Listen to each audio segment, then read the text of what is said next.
Welcome to War Mysteries with Me. and I'm Jay. the professional here. This is our Jay. special guest. Do you want us to give you your full name? Just Ed. Ed. Giving it. This is Ed. All the way from Hong Kong.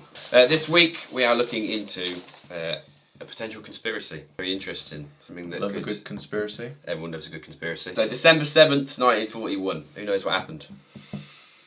The war. Japs went to Hawaii. Yeah, so the bulk of the US Navy Pacific Fleet docked mainly at Pearl Harbor. It was attacked suddenly and without warning by more than 350 Japanese aircraft. However, could the strike have been foreseen? There's strong evidence to suggest that the attack was expected, and even that it may have been provoked or otherwise sanctioned. But this week we look into the Pearl Harbor conspiracy.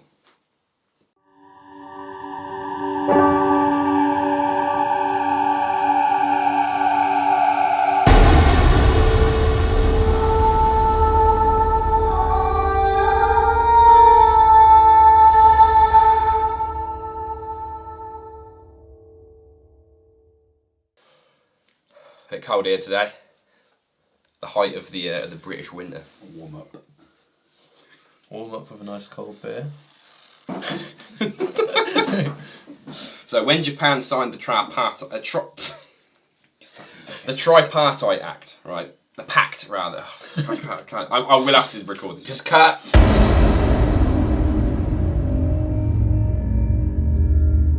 When Japan signed the Tripartite Pact, effectively allying themselves with fascist Italy and Nazi Germany, the opportunity to expand their own interests in the Far East was presented. If a signatory of the pact was attacked by any country not already involved in conflict with that signatory, military and material assistance was guaranteed. In the case of Japan, this meant the United States by implication. Prior to the attack at Pearl Harbor, the diplomatic situation between the Western powers and Japan had been in a state of deterioration for many years. The Japanese invasion of Manchuria in 1931 is widely agreed to be the catalyst for this shedding of goodwill. Manchuria, That's a place. which they actually called Manchukuo, part of China. I thought it was Manchester. China and Mongolia. M26. There was obviously the Nanking Massacre, which you may have heard about, which occurred during the 1930s as well. And there were similar atrocities committed by Japan all the way across Southeast Asia, including Hong Kong, which was invaded at one point as well. Obviously, most of Europe is busy fighting off Hitler and the Italians. They allied themselves with fascist Italy and Nazi Germany. Now, Italy changed sides during the war, about 1942, 1943. But that was known as the Axis of Evil. That's where the term Axis comes from. Did the Germans know about this attack before it happened? The Germans had a secret network called the Abwehr, which was basically MI5, but the German version thereof, Secret Service. And they had agents all over the world, but particularly in America, because the Germans themselves were trying to involve America in the war. They wanted to show the world that they were a power in their own right, and of course, as in the last episode, we saw the potential for the attack on New York with that aircraft. So the Germans were interested in combat with the Allies. Shout out to everybody who watched the last episode. Subscribe because the numbers aren't matching up. Throughout the 1930s, Japan slowly spread across into Chinese territories, culminating in the Second Sino-Japanese War in 1937. News of various atrocities committed by the Japanese expansion forces reached the rest of the world, and since the US, Britain, France and the Netherlands all possessed colonies in East and Southeast Asia, the apparent willingness of Japan to use its military forces in these regions was seen as a threat to Western interests in Asia at large. So obviously Britain had Hong Kong, Yep. We love a colony, there was the don't Dutch we? East Indies, that kind of thing. We love a colony. Didn't France have Vietnam at some point? Yeah, Cambodia, Phnom Penh I think. And there was a French colony in Vietnam as well. You've actually been over to Vietnam, haven't you? Seen some of these In places? Phnom Penh, yeah. By 1940, Japanese expansion had reached French Indochina, where a trade and imports blockade was implemented. This embargo effectively cut off a large portion of the imports into China, including war supplies that had been purchased from the United States. This clearly aggressive move prompted the US to immediately ban all oil exports to Japan. This is prior to the attack. This is all of this is prior to Pearl Harbor. Yeah, you're blocking the light on Ed. I'll block the light on our guests. All right. The Philippines, at that time under US protection, were also a large target for the Imperial Japanese expansion. It was agreed by Japanese commanders that a direct invasion of the Philippines would provoke a military response from the United States, and since the majority of the US forces required to reclaim this territory would need to be sent across the Pacific, a preemptive strike against their naval fleet was deemed the best option to counter this. So, in order to entrench their forces properly, to give themselves time to make a foothold. Did the Japanese not think of the repercussions of attacking? They obviously considered their options. Superpower. Americans had something called War Plan Orange, which was something that was developed after the First World War, really. Essentially, it was a framework of stratagems that they could put into place for any military intervention, I guess, for any military situation that could arise. Obviously, Japan is a big one, because they're an imperialist empire and they're right across the sea. They foresaw that the only way there was going to be any kind of combat with them would be across the sea. They had a strategy in place of how to deal with a Japanese attack, and so did the Japanese. They had a system in place, and these are the manoeuvres that they would follow based on movements from their enemy and counter manoeuvres. The Japanese expected that there would be a huge battle off the shore of Japan, which would result in the Americans' defeat. And that is what they worked on and put into place. Pearl Harbor, a preemptive strike, was their first manoeuvre. I mean, it was a good first attack. They must have been happy with what they achieved. They were eager to do more. They were going to send in a third wave, but they didn't. They elected not to. All 5 of the 6 aircraft carrier commanders decided not to do it, and they withdrew. So there was more behind it than just the. There was a idea lot of more behind it taking than out just the fleet. Let's go. When you watch the film, that's the impression you get. The film's very inaccurate.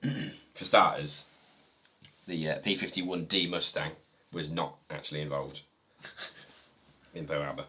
The P-51A were still under development, and they actually got the Rolls-Royce Merlin engine in the end from the Spitfire.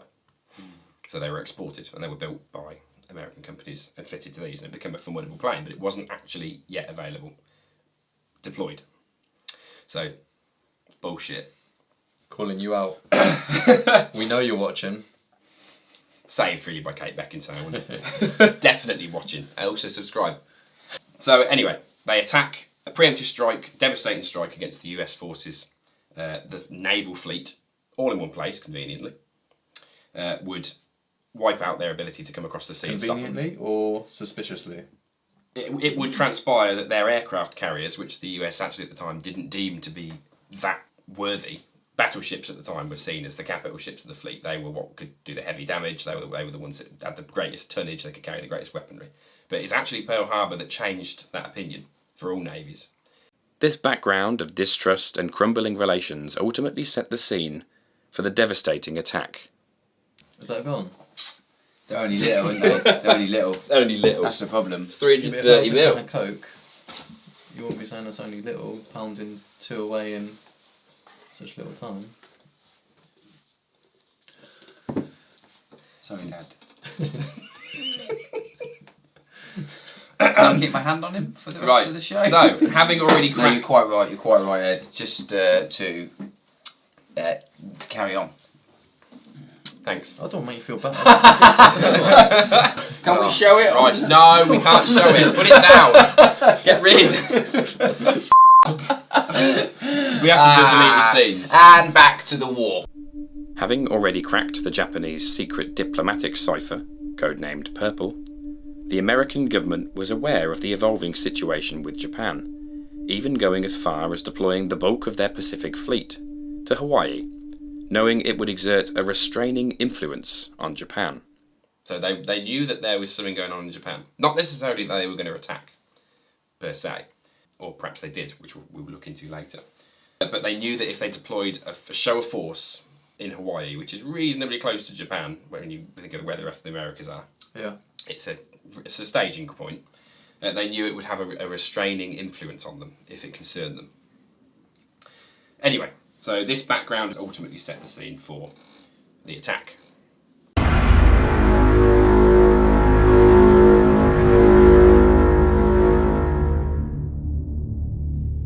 At 7:48 a.m. on December 7th, 1941, a force of Japanese attack aircraft launched their surprise assault on the Pearl Harbor naval facilities. The US fleet was caught completely unprepared. Combat aircraft were grouped together on airfields, allegedly to prevent sabotage, but were easy targets for low airstrikes. Many air defences were not armed, either with no ammunition loaded or locked in their storage positions. Ammunition shells and small arms were locked in magazines or armories, and most ships were undergoing maintenance or in various stages of inactivity. There were even boats in dry dock undergoing repair. So the US fleet was caught completely unprepared. Can't emphasise enough, completely unprepared. Some of them didn't even have their clothes on. Probably not, actually. Probably not. Scumbags. Some strong feelings there. The Americans or the Japanese? I just really like Ben Affleck. Disappointed to see him die at the hands. He doesn't of... No, he doesn't. Combat aircraft were grouped together on airfields. So, literally, grouped together. Apparently this was to prevent industrial sabotage, which was a problem, to be fair, at the time. But they were obviously easy targets for low airstrikes. How would grouping prevent sabotage? Because obviously people would have to move across the airfield in plain sight to be able to damage them. Many air defences were not armed, which means the guns are locked downwards. They were really literally not ready for it. Disarmed. Yeah. Which some would say is a bit suspicious. They had a mine-laying ship and an anti-aircraft training ship in close proximity, and there was an oil tanker next to them in dry dock. I mean, that is just a big fireball waiting to happen. Did they get the oil tanker? Yeah. Within 90 minutes, 16 ships have been sunk or severely damaged. 350 craft? There are 353, I think, in total, in 2 waves. Were they all suicide bombers? No, in fact, very few were. Most of them were this. Japanese, the Zero. One of these? One of those. Professionally painted. Oh, who did that? So did kamikaze pilots not fly Zeros? They were told to release their weapons and return to the carriers. There were 6 Japanese aircraft carriers in the action, which were used to launch the planes into the attack. 188 American aircraft destroyed, on the ground mostly. 2,400 servicemen dead. Another 1,100 more were injured or otherwise incapacitated. So a fairly successful attack. Low-level bombing was utilised to devastating effect. Ordnance bunkers and larger targets were swarmed by enemy aircraft. The battleship USS Arizona was hit particularly hard.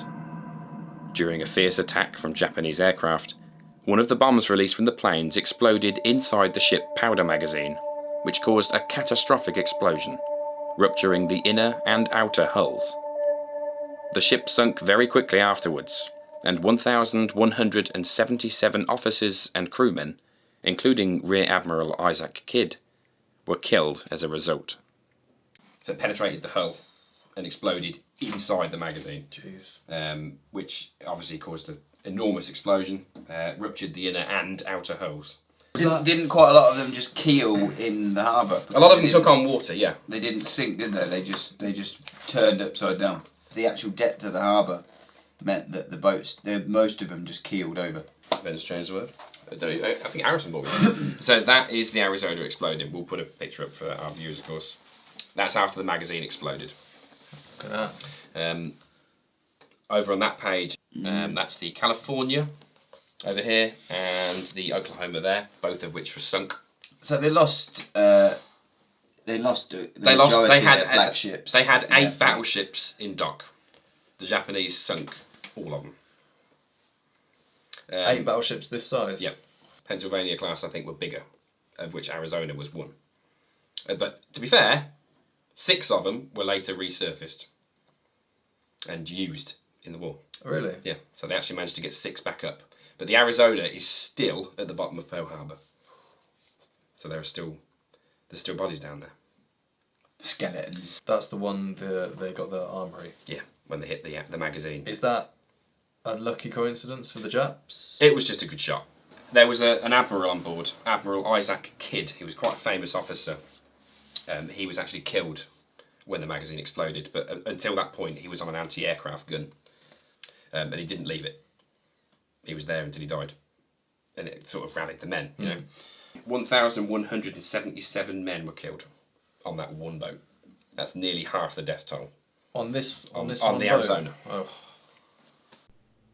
The mine layer Oglala, target ship Utah, the battleships Arizona, California, Oklahoma, and West Virginia were all sunk in the attack. The repair ship Vestal, seaplane tender ship Curtis, destroyers Cassin, Shaw, and Downs, cruisers Raleigh, Honolulu, and Helena, and the battleships Maryland, Nevada, Pennsylvania, and Tennessee was severely damaged or sunk later as a result of their damage.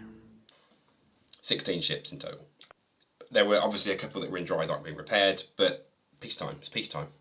So anti-aircraft defences are locked down. People aren't walking around with weapons. It's peacetime. Fucking Japanese. Japanese losses were very light, amounting to 29 aircraft and 5 submersibles, and included 64 servicemen. Additionally, 1 Japanese sailor was captured. 29 aircraft, 5 submarines. 29 out of how many was it again? 353.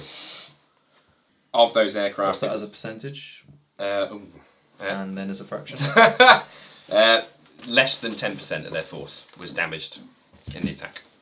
2 waves. The first wave was bigger. It's a surprise to take advantage. They were actually, in fact, going to send a 3rd wave in, but they were worried that at that point the Americans would be ready. 1 Japanese sailor was captured on board a submarine. They had some midget submarines in the mouth of Pearl Harbor, and it was mined. And he was just on holiday in Hawaii. Nothing to do with the attacks. Actually, it's interesting you say that, because there were obviously American and Japanese families living on the Pacific Islands, and there was concern at the time that the Japanese natives were helping Japanese militarymen when they were shot down, or if boats were sunk, or if submarines were sunk. So they was quite suspicious of landing on that they would send forward forces before they would check them out. It's regarded as one of the most devastating attacks in military history. It was declared by the Tokyo Tribunal a war crime, because there was no declaration of war beforehand, and therefore every single person that was killed or injured was a non-combatant. Even though they were... They're military servicemen. They were servicemen. But there's no declaration of war beforehand. There's murder. Essentially, yeah, a war crime.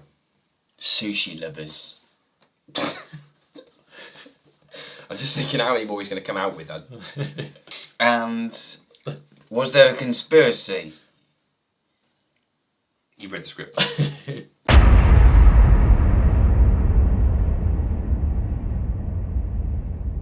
A complex web of telling clues seems to suggest that the Franklin D. Roosevelt administration, and perhaps even foreign allies, may have had advanced knowledge of hostile action from Japan. Further, it has also been suggested that the FDR government was keen to be involved in the war. Was there any kind of backdoor option? You read the script. I read the script. But required a backdoor option. Do we clear up what FDR stands for anyone that doesn't know? I did a minute ago. You were too busy brew-dogging. So hopefully you were paying attention. Franklin D. Roosevelt, President of the United States. There will be a quiz at the end. He was a cripple. Here are some strange coincidences that don't seem to add up to the modern historical timeline. 10 official inquiries were made into the attack in subsequent years, but all of those carried out before 1947 were denied access to the most sensitive documents, and therefore were considered to be incomplete. Most, but not all, of the reports pointed to various failings such as incompetent officers, underestimation of the military situation, misapprehension of Japanese intentions, excessive secrecy regarding cryptography, especially regarding the diplomatic code purple, lack of consultation between Army and Navy officials, and a lack of adequate manpower for intelligence analysis. Only one report specifically illustrates that the FDR administration likely had advanced knowledge of the attack, from various sources, including naval intelligence, decrypted purple transmissions, alleged radio transmissions intercepted by civilian vessels beforehand, and the unexplained closing of various Pacific shipping lanes on the day of the attack. This is from various different sources, including naval intelligence, decrypted purple transmissions, so diplomatic code, alleged radio transmissions intercepted by civilian ships. Like fishing ships. Well, freight ships. there actually were some sightings in early December by civilian vessels that were discounted because of civilians. Early December, 1st, 2nd, 3rd, there were sightings apparently of a large cluster of ships in the Pacific moving eastward, which would be an attack force. This is a bit of a strange one. The unexplained closing of Pacific shipping lanes on the day of the attack. Lots and lots of shipping lanes were closed. On So there December are 6th. actually things that make this a mystery in terms of war.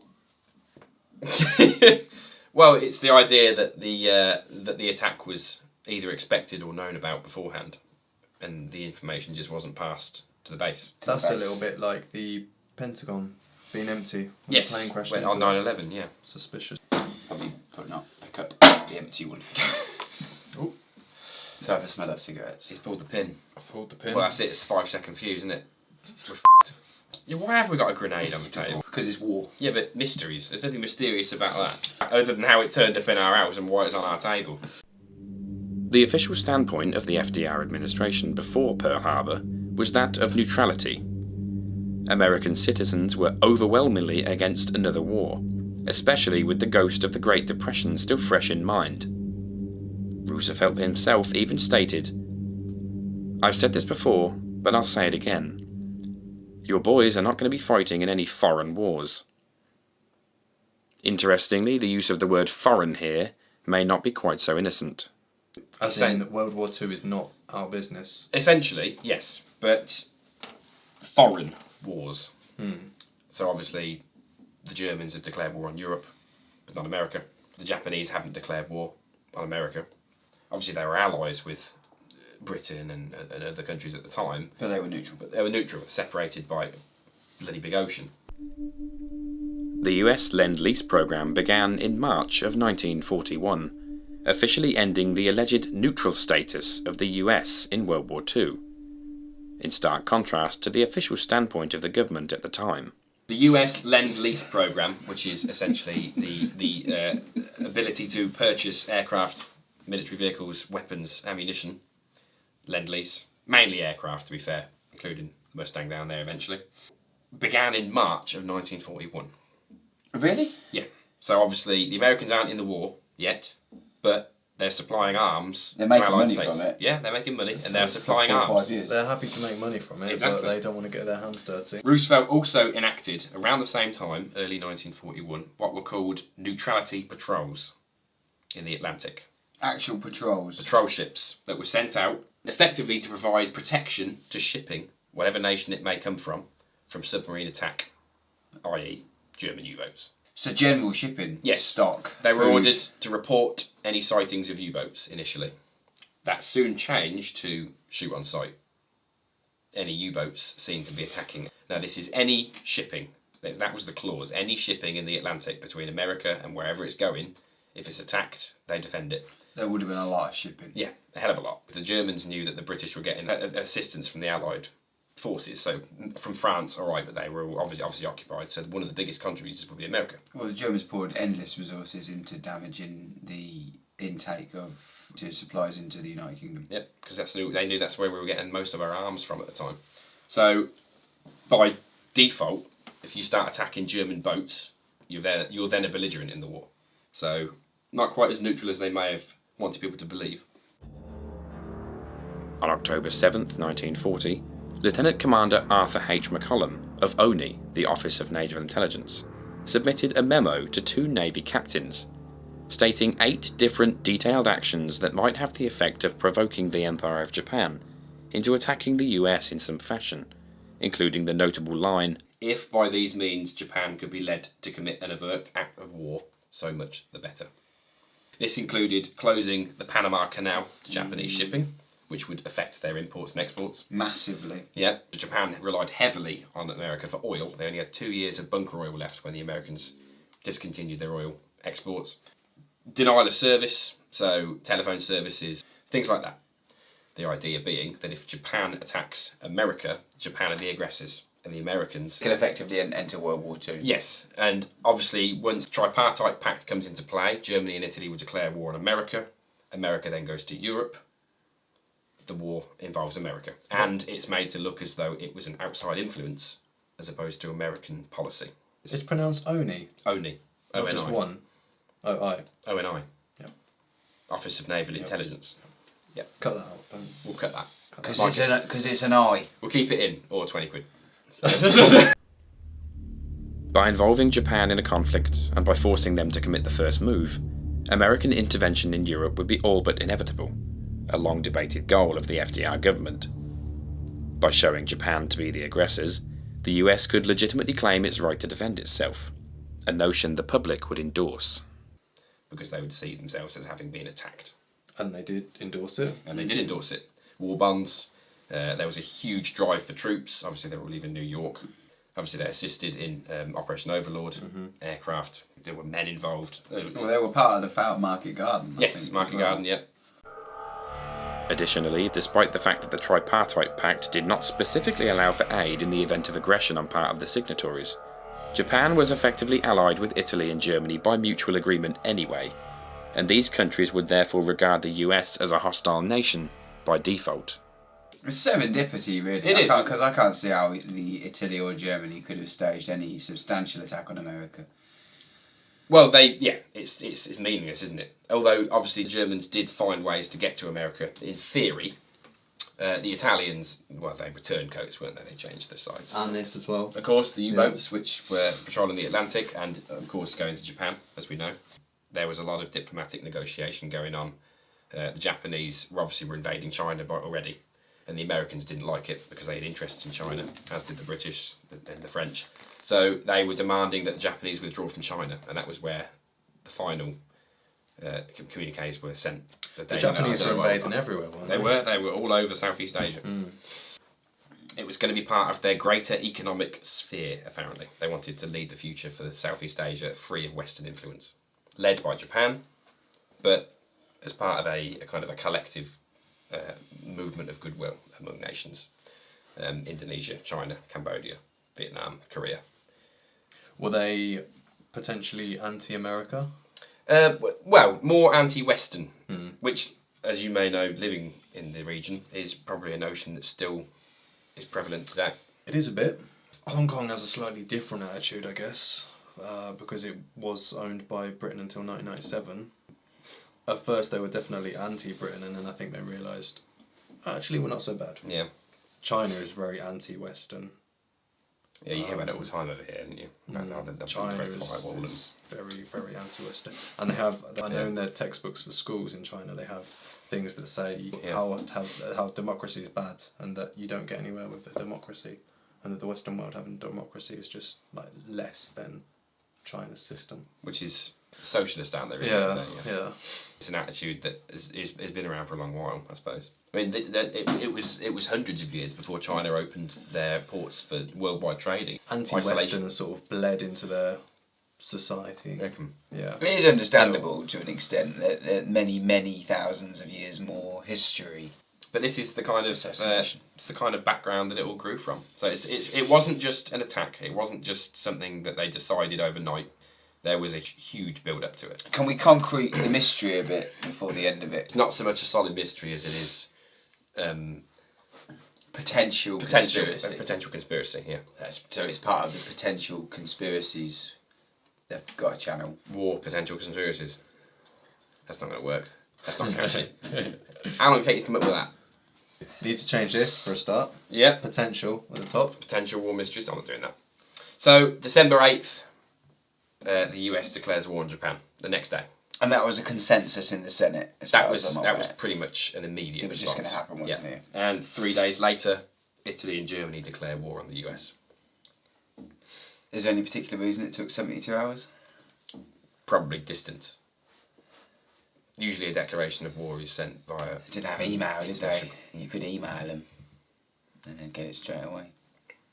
Whether or not the US government had explicit prior knowledge of the attack is ultimately irrelevant, though an interesting matter for discussion. It is difficult to dispute, however, that there were plenty of signs to indicate it, including decrypted Japanese purple and JN25 coded transmissions. For example, "The time is drawing near."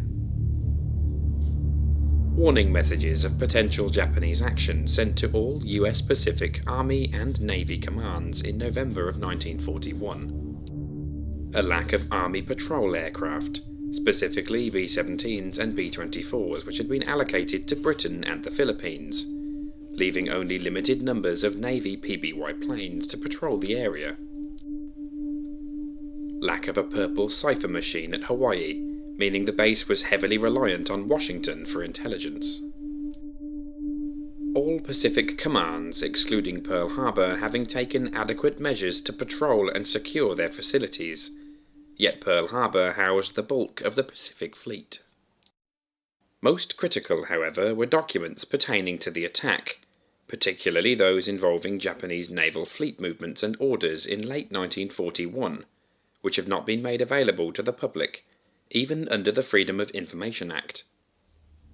Specifically, National Archive sheet numbers 94069, 94630, and 94644, which would include movement codes assigned through November 1941 to March 1942. These were top-secret ultra-intelligence files from Section 5 of Winston Churchill's Prem 3 wartime records, conducted by 252 Group. Sheet 94644's contents derive from Japanese naval vessel Akagi's transmitter, and likely contain a reported position. It is known that these reports and intercepts were largely readable at the time. Regardless of whether members of the US government conspired to allow the attack to happen, condoned it, or whether it was simply a series of remarkably incompetent decisions, a question mark will forever hang over the series of events of early December 1941. The truth surrounding the matter, at least into the foreseeable future, will remain unknown. Well, there you go. That's another one. That was another mystery. That was another mystery. Another mystery busted. An interesting one. I suppose if you want to get a kind of bodged up, reasonably accurate interpretation of what we're talking about, then feel free to watch the film.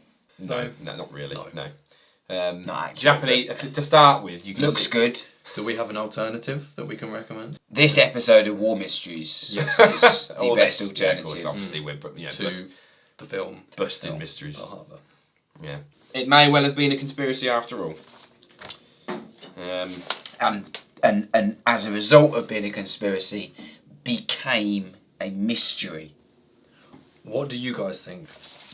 Let us know in the comments below. Like, I like that. comment, subscribe. Subscribe. We haven't done that before. That's brilliant. Get him on the team. 38 subscribers, so... I come reckon on. we can get it to 40 by 2019. I mean, I could just go and create 2 accounts and do it now. I'm subscribed. And then you say, are you? Are you? Are you? Are you?